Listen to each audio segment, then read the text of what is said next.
पाणी प्रश्न दूर झालाय असं मी नाही म्हणणार, पण आपण एक पुढाकार घेऊन ही लाईन टाकून घेतलेली आहे. त्याच्यानुसार ह्यांना नक्कीच दिलासा मिळेल असं वाटतंय, कारण की 190 मीटरची ही नवीन लाईन टाकली आहे. त्याच्याने कसं आहे ना, आपण अलोकेशन केलेलं आहे. पहिला एकच ह्याच्यावरनं ह्यांना पूर्ण प्रभागाला त्या मिलन डेअरीपासून सगळ्यांना एकाच वेळेस पाणी जात होतं. पण आता आपण लेफ्ट साईड राईट साईड असं बायफर्केशन केलं आहे. म्हणजे एका टायमाला राईट साईडला मिळेल, एका साईडला लेफ्ट साईडला मिळेल. त्याच्याने त्यांना प्रेशरनी पाणी सगळ्या शेवटच्या नळापर्यंत जाईल, हा असा एक प्रयत्न केलेला आहे आपण. आणि तो सक्सेस होईल हीच देवा मोठी प्रार्थना आहे. ते होईलच असं.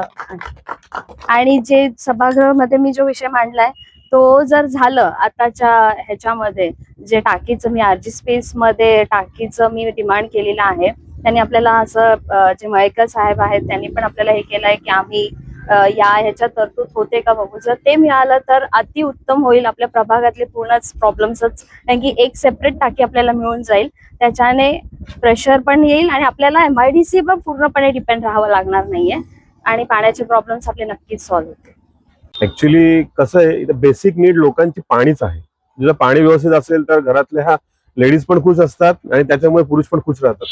ऍक्च्युली पाण्याचं नियोजन प्रॉपर झालं पाहिजे. आता एप्रिल मे महिना आहे तर पाणी थोडं कमी प्रेशरने येणारच आणि आपल्याकडे एक वेगळं धरण नसल्यामुळे हे सगळी म्हणजे प्रॉब्लेम्स येत आहेत. आपलं वेगळं धरण असेल तर मला वाटतं बरेच अंशी आपला पाण्याचा प्रॉब्लेम सॉल्व्ह होईल. पण आता ज्याच्यात आहे त्याच्यात प्रॉपर कसं अलोकेशन करता येईल त्या हिशोबाने आता मळेकर साहेब असतील, कुलकर्णी साहेब असतील, राणे साहेब असतील आणि आता धुवड साहेब आले, त्यांनी एवढं मदत केली आम्हाला की म्हणजे 2 महिने झाले नाही निवडून येऊन, पण इथे पाईपलाईन टाकायची 190 मीटरची त्यांनी एवढं सहकार्य केलं कॉर्पोरेशननी की हे म्हणजे न होणारी गोष्ट त्यांनी 2 महिन्यात करून दिली. म्हणून त्या अधिकाऱ्यांचे पण खरं खूप धन्यवाद देतो त्यांना की त्यांनी ही पाईपलाईन टाकली. आता आम्ही काल एक टेस्ट म्हणून रात्री पाणी सुरू करून बघितलं, जे आम्ही बायफर्गेशन केले त्याप्रमाणे.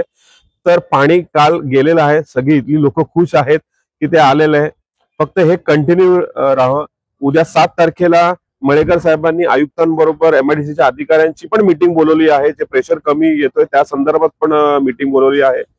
तर जो प्रेशर कॉन्स्टंट ठेवावा हीच आमची मागणी आहे. हे 2 महिने एप्रिल आणि मे हे उन्हाळ्याचे खूप म्हणजे त्रासदायक असतात. तर त्याच्यामध्ये आता हे केलंय तर म्हणजे देवाकडे प्रार्थना आहे की म्हणजे लोकांना असं का 24 तास पाणी असं नाही का, पण त्यांच्या दैनंदिन वापरासाठी जो पाणी आहे तो प्रॉपर यावा एवढी त्यांची इच्छा आहे. आता जसं पाण्याचा एवढा त्रास होता आम्हाला सगळ्यांना की पाणी पुरत नव्हतं, जसं आम्ही साहेबांकडे गेलो, मॅडमकडे गेलेलो, तर आम्हाला भरपूर पाण्याचा त्रास होतोय, पाणी येत नाही. आणि त्या पाण्यामुळे आम्ही सतत त्यांना टँकर मागवायचो आणि त्या टँकरमुळे आम्हाला घरातल्या लेडीज लोकांना, लहान मुलांना होणारा जो त्रास होता आणि तोच त्रास आम्ही तो डॉक्टरपर्यंत घेऊन जात होतो. आता आम्ही अशी आशा करतो की तो त्रास आमचा कमी होईल आणि ह्याच्या पुढे जे होणारे प्रॉब्लेम्स असतील, पाण्यामुळे जे मेन होणारे प्रॉब्लेम होतील, टँकर मुक्त प्रभाग होईल. त्याच्यानंतर होणारा धुळीचा त्रास, टँकरमुळे होणारी ट्रॅफिक, स्कूलमध्ये पोहोचताना बस आमची मिस होऊन जाते, ह्या टँकरमुळे येतात ट्रॅफिक होऊन जाते. हे सगळे आमचे प्रश्न बरेचसे कमी होऊन जातील आणि मुळात ते म्हणजे सुटले जातील असं आम्ही आशा करतोय. ह्याच्या पुढे पाण्याचा त्रास आम्हाला होणार नाही.